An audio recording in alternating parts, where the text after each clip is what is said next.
Rāhiri Makuini, Edwards Hammond tōku ingoa, ki te taho pāpā ai, he uri tēnei o te tai rāwhiti whānui, ko te wairoa tōku tūranga waiwai. Hioi, ka whakawhiti atu taku whakawhapa, mai ngā uri tani whauhine korako ki te reinga, takatū mai ki Aranui, ki Pūtahi Marae, puta rāno ki te pūaho o te wairoa, me ona iwi ona hapu huhua. Ka whakaaro anō hoki ki tōku taha moriori. Whakawhiti ana ki te tōrangitanga o te rā, ki te taho o tōku māma, he uri tēnei o taranaki maunga whānui. Hioti anō ko Ngāti Tūpaia te ukaipo, kei reira tōku papa kāinga Wāokina. So Project Rangatahi is a business that we established, myself and one of my best friends, co-founder Pahemata Robinson.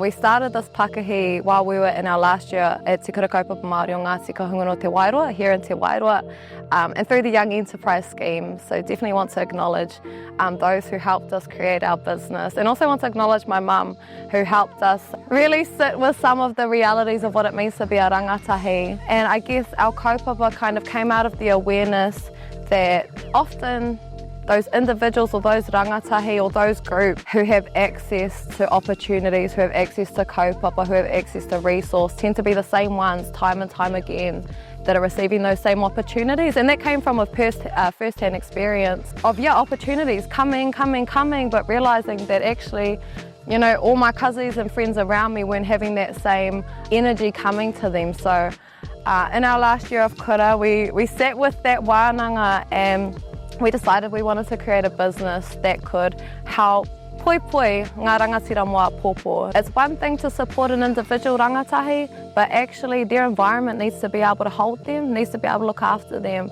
and to be able to push them further. So our focus over the last 6 or so years has shifted from poi ngā rangatira o a pōpō to poi ngā rangatira mo a pōpō, because I've actually found that even though our kaupapa is called Project Rangatahi, these days our mahi more often than not involves rangatahi, pakeke, tamariki, whānau. So we've kind of widened our perspective just from focusing on bringing opportunities to rangatahi, but actually what kaupapa, what awareness can we bring to whānau, hapu, hapori, that consequently will have good impacts for our rangatahi o te kāinga. We're avid kaupapa hoppers, avid hui hoppers, often voluntold, but also I'm really grateful for our hapori that also give us the space to create our own kaupapa.